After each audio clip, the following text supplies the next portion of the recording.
the Honest Edit podcast, unpacking the truth about life's messes, one honest conversation at a time, with your host, Scarlett, the no fluff, get it done mindset coach, and Holly, your go-to for all things practical, balancing chaos with compassion.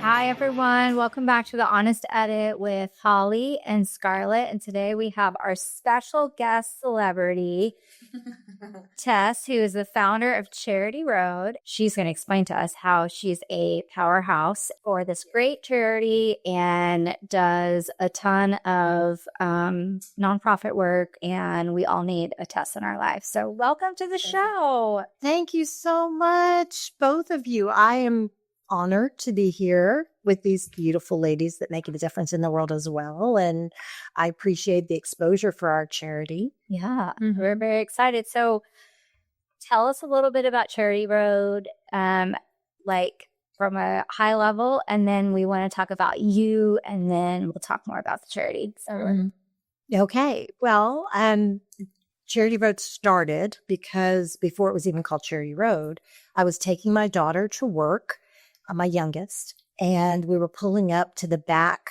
of the Gaines store where she worked, and it was also the back of a grocery store, Patel Brothers. And these guys were bringing out these huge bins of food. I mean, like massive bins on wheels, pushing them straight for the dumpster. And I looked at my daughter and I said, Julia, that stuff is still good. It is still good. And right when I said that, this one guy reached in, pulled a cucumber out and started eating it on the way to the dumpster.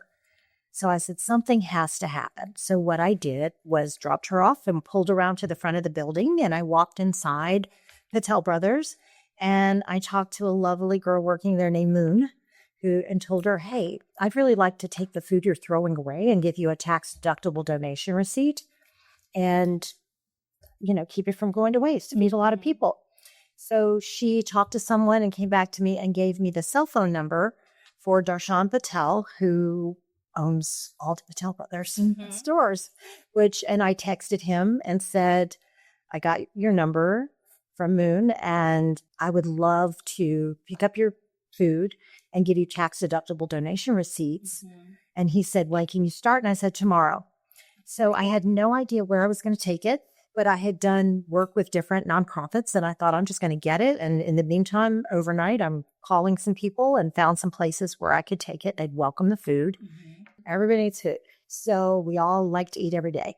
So I started picking up, and the first thing I did was give them donation receipts from the nonprofits where I was taking the food. And then I joined forces with Noble Life Outreach, and because they were already doing a lot with food and feeding the homeless. And so we targeted food banks. I was targeting food banks for families, and Aaron with Noble Life was targeting the homeless on the street, and we would kind of mix it up with the different food, however, whatever suited places best. For example, some of the homeless transition places actually have these guys making banana bread. So all the bananas we would separate and take to this one place where they can make the banana bread. we actually bought some banana bread from a gentleman in the parking lot the other day. Yeah, so that helps support these people transitioning out of homelessness. And most of them are former drug addicts, and they go into these places to clean up and to transition and to find a new life. And it's really exciting. So a lot of people are doing a lot of things for hunger and homelessness, and we're just one part of that. But everything worked out to just plug into that. And it's been a huge blessing. And then I was working on the whole time. Aaron's like, you need to set up your own. We'll work together. But I was driving a lot of change and a lot of things. And he's like, I'd really love it if you could set up your own thing as well. We'll still work together, but either split his take over some of the stuff because there were just things I was doing that he wasn't. And he's like, this would be great. So because of the tax laws, we went ahead and joined we have our own nonprofit as Charity Road that we started. And we kind of hang out under Noble Life until we go ahead and file one more form, which we'll be doing to totally separate. Right. But the dream with this was to keep going with the food, But I was working on a development with Lone Star Developments, and it's a 210-acre development in Paris, Texas. And we were working on the names for streets, and everybody was getting so excited about their name on a street, right? And it was fabulous. And I'm like, wow, this is great, right? And I had just been at an event before that where some developers were joking about how they go to their wives because they're running out of names, and they would say, okay, this development's going to be flowers. This one's going to be European countries. I mean, just crazy food. They were just, what are we going to name these streets? Mm-hmm. And then I thought, wow, this is an unmonetized asset. Mm-hmm. So what we're doing is working with developers to get the naming rights to streets and auction them off to pay for food. And the developer gets a tax deduction for whatever we sell it for, because that becomes the real value of the property. So the first street we sold was in Paris, Texas. Mm-hmm. We got $5,500. So our generous first developer, Nathan Spalding of Lone Star Developments, gets a $5,500 tax write-off. That's amazing. I've talked to quite a few people that have been showing a great deal of interest. Mm-hmm. And one person, I'll leave nameless because he didn't give me permission to use his name, but he has a lot of ties in development. He's fairly well known. And he said, oh, you're lowballing it. Go into corporations, get 20,000 to 100,000. So I'm working on kind of long-term plays to get some developers to agree to give us more and turn it into more money. What a creative way to do something so good for people that then make it fun, make it interesting. That is and make it economically viable. Yes. Because that's the part we're literally creating money, because for most developers, most of them are probably paying between 30 and 40% in tax. Mm-hmm. So if we can give them say at some point $100,000 in tax deductions, that's giving them $30,000 to $40,000 in their pocket, right, for feeding people. That's where we're going. I think, I don't know, a couple of years ago, you would really see on the news about all the food that was going to waste in grocery stores. And there has been pop-ups of different online groceries that are reusing the food, but finding, I'm sure there's some statistics out there of like how much food goes wasted and a skyrocket. Right? It's a tremendous amount of food. The estimate is between 30 and 40% of all food goes to waste. That's heartbreaking when you look at the number of people that go to bed hungry. You have 1 in 7 children in our country go to bed hungry every night. 1 in 11 elderly people go to bed hungry every night. And 1 in 11 veterans go to bed hungry every night.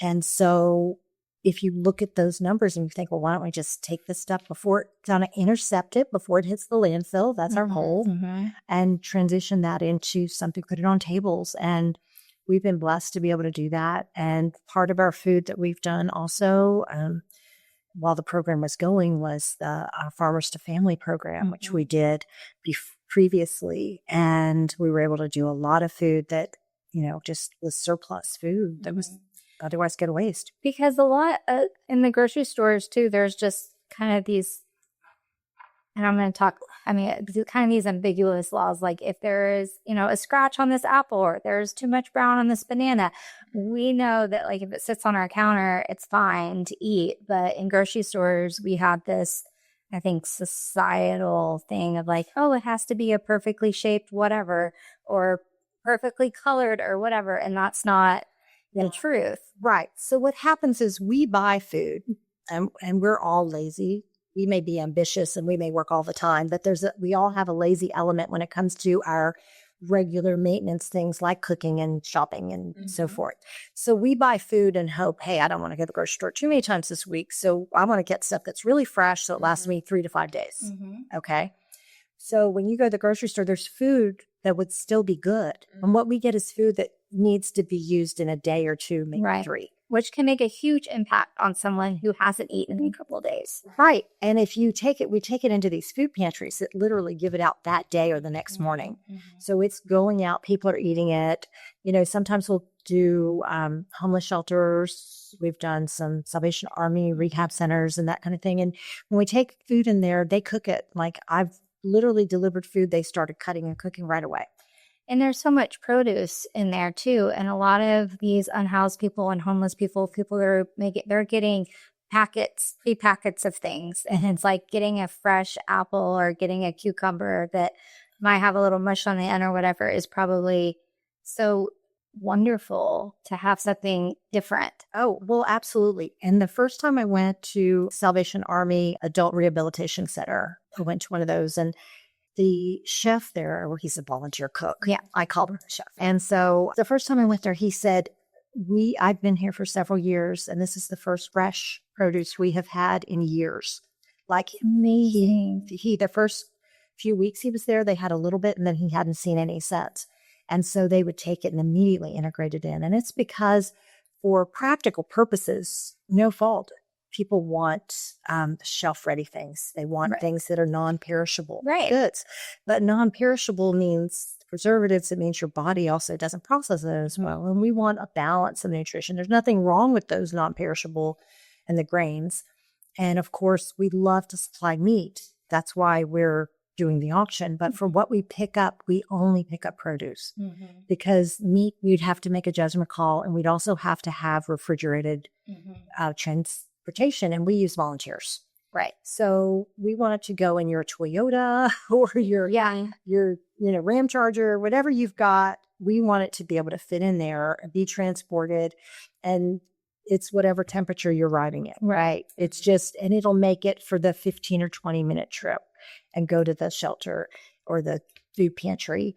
And that is what makes it all work. And you have the apples and the onions and the potatoes and the oranges and, all of that. So people get a little of this and that and the other. And sometimes you get some really unique things. Sometimes you get mint. We'll end up with aloe. We've had aloe before, which I thought was just fabulous. These people are getting things and they appreciate all of it. Every little bit of it. And so we had one shelter where we just had, it was after the 2020, everything.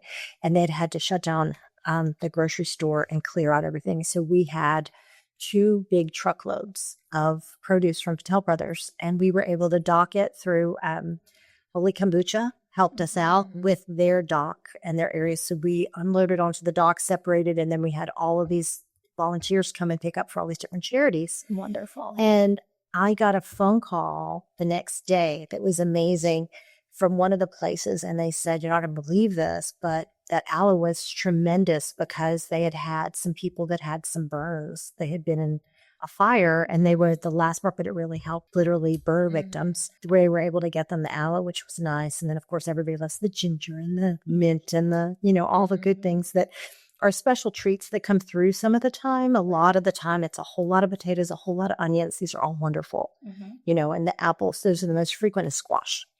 So that's what we get the absolute most of, and everybody loves that. And then we get the other things mixed in, and it's just been a huge blessing for us and for a lot of people. That's so what does your daughter say about this whole thing that started? Oh, she just is proud of it. She doesn't think about it. When I say, well, if I wasn't taking you to work, it wouldn't have happened. And you guys have made such an impact. And it's funny, you're kind of doing more of the interviewing because I'm on the board of the charity. Yeah. Because when she called me, I was like, I'm totally in.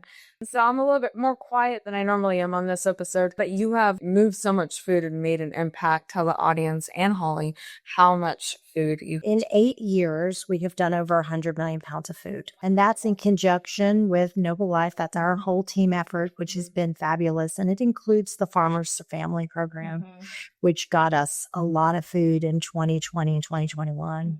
Very year time. The very rare time for all of us where we were literally renting Penskes and U-Hauls to deliver food. We had so much from that. And we still use some people for the small vehicles. But the stuff that really comes from the grocers, we are having people show up in their, Toyotas and Broncos and Jeeps and BMWs and Mercedes and whatever they drive. Yeah.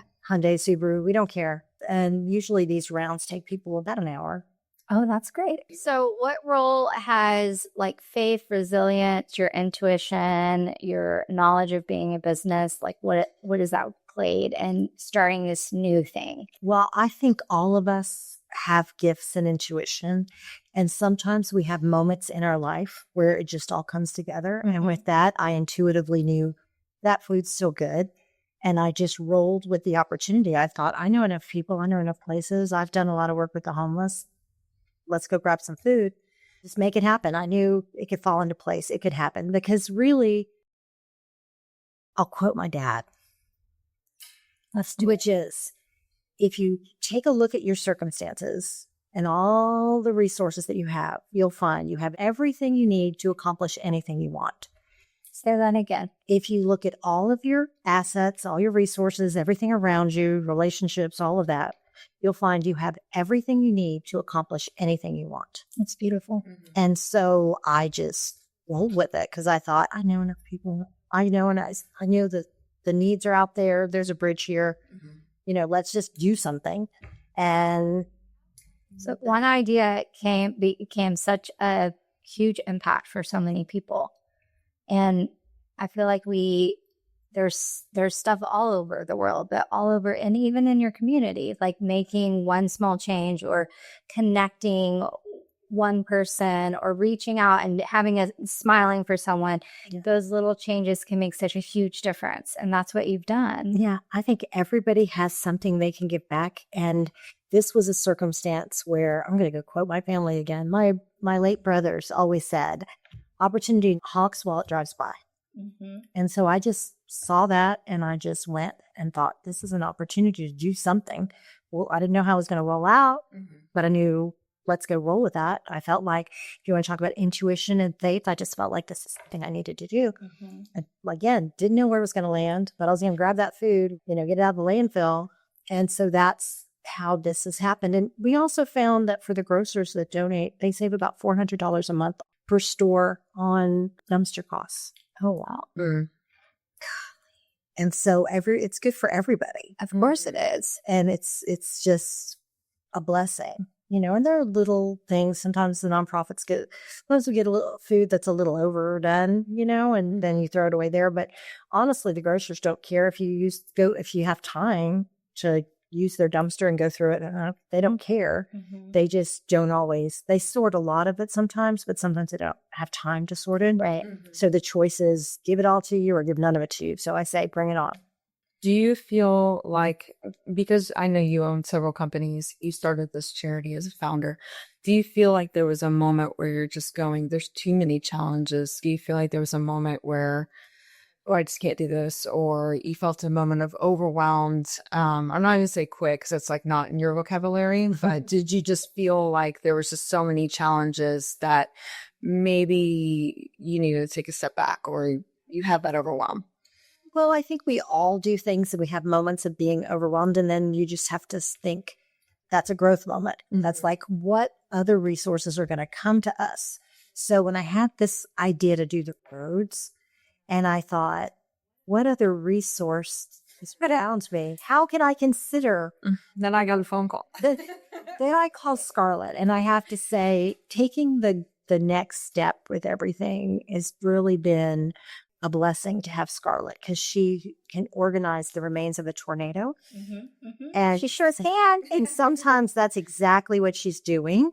And it works out just fabulously. And so I've been really blessed. We've been blessed to really be able to work together on this and some other things. And the thing that I have found is that people want to do something and they don't always know how, and you have to give them something that works with their life. So taking an hour once a week, once a month to do something, you feel like you're giving back. You're doing something, but it doesn't take over your life. And so many people, they can be overloaded, but they need that feeling of giving back. They need to participate in society. They need to make a difference. They want to. They want to make a difference. We picked up another volunteer yesterday for our event simply because I was talking to a girl about some things. She was asking me some questions, a young lady. She's in her 20s. And she's like, wow, I wish I could do something to make a difference. I'm like, wow. Funny you should ask. And I told her, and she's like, oh, she's so excited about it. Right. Because if you can organize and lay out exactly what people need to do, like someone I know has done a fabulous job for our charity. And it is our charity, and we have a couple other board members, and we're probably going to add a few more. We've had such great support. There are some other people that really need to be on the board, and they've expressed an interest, and it'll just help us grow in what we're doing. But really being able to have the organization strength from Scarlett and White Space has been spectacular and made a lot of it possible. I would just be beating my head against the wall. And you say, oh, have you ever felt like you can't keep going? Well, if God and the universe had not supplied me with Scarlett and all of her energies, then, I'd be beating my head against the wall. And I think there was a plan there for things to happen and an opportunity. And this is where we came. Everyone needs a Scarlett on their team. I can tell you that. They do. Well, I'm like one and the same. I'm still wanting to research cloning. Yeah, absolutely. I do need a second me. Yeah. Oh, no. I need a second you. Forget cloning myself. I just want to clone Scarlett. Yeah. It's funny that you were talking about people wanting to do good and to do work in their community, because on an earlier episode we recorded today, we were talking about how to save your energy and how to put that energy out in the world to do good with everything that's going on and all the fires that are right now. And so I love that you just bring it down to even spending an hour on something. There's so many different ways and so many different opportunities for volunteering time or money. And if you don't have the money, you have the time. I think that if that's something that right now you're feeling like, oh, I want to do something good, I don't know how to get started, talk to your community, talk to your resources, reach out, be like, I need a fun activity. I need something to do. I need to give back in some way, so you can, you have that control like we talk about in your home and of your own space, but you can also still give, because we all need to band together to give and make these small changes can turn into something that's so impactful for everyone and even generations to come. Because what Charity Road is really doing is it's changing for the generations of these homeless people and these unhoused people that are getting help. And it's helping even the volunteers that you have and the people from these different organizations. So that was such a huge impact. It's huge. And when you look at what the volunteers are doing, literally one pickup, it'll put the produce on the tables of 500 people. Wow. I can spend an hour a week to feed 500 people. That's 100%. Exactly. Yeah. I love that. Yeah. Okay. So you guys have something big coming up. Mm-hmm. Tell us about this event and how we can get involved, how we can donate our time. So we have a charity gala coming up, and this is our second annual. It's our biggest fundraiser night. And so it is invite only. It's called The Exclusive. Last year we did very, very, very well. And this year, so many things are in the works. We're very excited about it. It's definitely bigger. It's a bigger production. And we do have a lot of amazing, incredible people involved. And so that's going to take place in May, actually May 14th. And if you want to be a part of that event or join that event, you can just reach out to us, charityroad.org, and we'll put that link in the bottom of this video. And I mean, that just really got started because I wanted a big fun party last year. And then I all of a sudden became an event coordinator every year for us. So exactly, that's how that got started. You know that thing that they tell people, don't do anything once you don't want to do forever? Yeah. Yes, here I am. This is what's happened with Scarlett. She did it once and she stuck with it forever. Yes. But it is a lot of fun. You get to doll up, and it's a Casino Royale theme this year. Mm-hmm. There's going to be casino tables. So we've got craps, roulette, blackjack. It's going to be a silent and a live auction. Mm-hmm. Very unique items. I almost want to sneak over to the table and put in some bids on some things that I might have just picked out. Yeah. So my husband might need to hold on to my credit card that night. Yeah. I feel you on that. I mean, I'm thinking like I get my own name, right? Like a street name after me if I can pay enough. Yeah. Well, tell us one piece of advice that you'd love to give people that want to get involved, that they just feel like it's too big for them. Well, do I have to limit it to one? No. Okay. So the first thing is reach out to us and see if we have a place to place you to do something. Mm-hmm. And then look around. If you take a look around, there'll be something where you can make a difference. There are food pantries, there are soup kitchens. I'm passionate about feeding people. Maybe you're passionate about something else. Mm-hmm. But volunteers are needed everywhere. And most places you can volunteer for 1 or 2 hours a month or once in a while. You don't have to make a life-changing commitment. A lot of times people feel like, oh my gosh, if I go do that, I'm going to end up running things. And if it's your personality, maybe you will end up running things. There's the warning, read the warning on the label that it can be there. But if you just want to do something, and sometimes it's something different and it's really good to clear your mind. I run a commercial real estate company. We have some other ventures in some other areas. Outside of that, I'm a partner in a medical facility. We have a lot of things going on, but going out and doing things for other people and to make sure people eat, it just brings everything down to humanity. And you just can say, anything else, nothing else is that important, and it gives you a few minutes to clear your mind because it's been shown. And I come from, I have an educational background, but it's been shown that if you're in stuff and you have all the stress, if you can divert and just do something completely unrelated that has no stress, even for an hour, it can reset your mind, you can reset your focus, and you become more productive.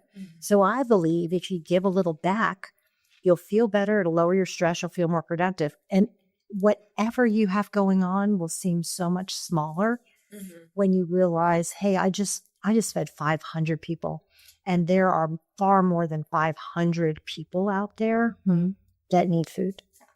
And you did mention that your passion is feeding people, and that sort of goes with your background. Yeah. So maybe you can share just a little bit about what that means and, how you grew up and how that kind of got you started in your passion with food.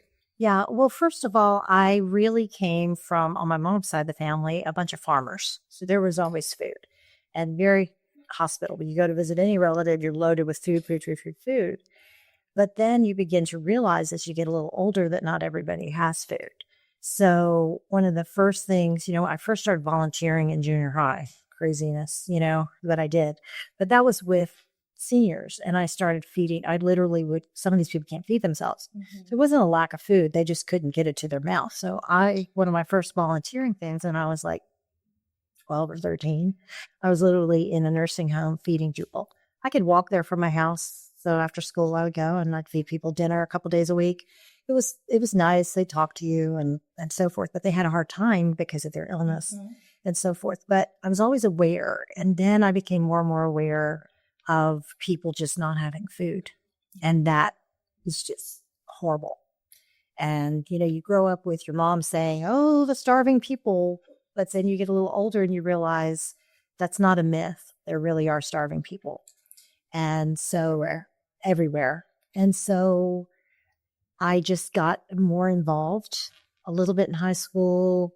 I did some other volunteer work in high school, but a little bit in college. And again, was focused on a few other volunteer projects. But even then, when I was in college, some of it, I worked with some institutionalized youth, but some of it was even teaching them things about, cooking, general care, and that kind of thing. And then moved on, and I just kept finding opportunities to help feed people, to volunteer, to do some things with homelessness. And with that, I've done some things raising money for sleeping bag coats and got those and done some projects like that to keep people warm. But I would always come back around to the food. I was widowed and raised 4 kids, and I was so thankful to be able to feed my kids. And I would run into mothers who had those struggles where they just couldn't. They were really, and I thought many times, once you have a child, your perspective changes as well. It just gets completely deeper when you realize there are people that struggle to feed their kids. Something, so more and more again.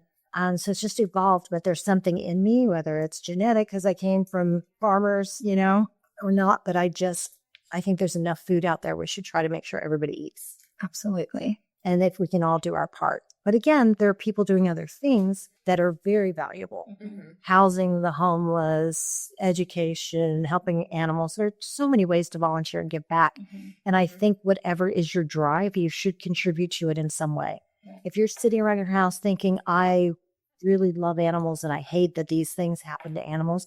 Doesn't mean you have, but I can't take in 20 million dogs. It doesn't mean you have to take in 20 million dogs. Maybe you take your time 1 hour a month or 2 hours a month or whatever and go to a volunteer to dog shelter. I promise you, there's one somewhere that needs help. There's work to be done. There's work to be done everywhere, but find your passion and you'll find fulfillment and you'll know you're making a difference. It's funny you say that. I did some volunteer work with the North Texas SPCA, and they took us to the back because we were going to, play with the dogs and clean the kennels and everything. And I got back there with all the puppies and I just started bawling because I could not. I had an overwhelm of emotions. I was I had to walk away. And I went and sat down in the office and I was like, look, I want to be with all the puppies, but I'm just going to cry and I can't function. Is there something else that I could do? And I ended up organizing their donations closet and they were just blown away with what I could do. I was like, you put me in a closet, I can do that. But if you put me around a bunch of puppies that need homes, I'm going to struggle with that. So yeah, there's always work that needs to be done. But it made me feel so good because I was like, okay, I'm able to help in this place. It looks different than what I thought. But I organized that closet. It was beautiful afterwards. I get to wave to the puppies as I left, and it was good to go. So Exactly. yeah, there's always help that needs to be. I want to say I'm so proud of both of you for all the work that you've done, but I also feel so honored that you have spent our time, and even you, I know you're a co-host of this, but this is a big deal. And so thank you from another mom in the world today that feels for all the people, for you guys doing what you're doing. And yes, I have tears in my eyes, but thank you. And tell us again how everyone can get in touch. And So charityroad.org, and we'll put that link in the description as well. And it seems like if you're just sitting around and you're like, I have some extra time on my hands, give Scarlett a call because I bet she'll have a task for you. oh, absolutely. Yeah, for May 14th, if you want to be a part of that. Yeah. Yeah. So, but that concludes our episode for today. Yeah. And stay tuned for our next episode. Tess, thank you so much for joining us. So I'm honored that she called me. But yeah, get in touch with us. I can tell you how you can help. And stay tuned for our next episode. Thanks, y'all. Have a good night. Thank you. Bye. Have our day. The Honest Edit Podcast. Unpacking the truth about life's messes, one honest conversation at a time.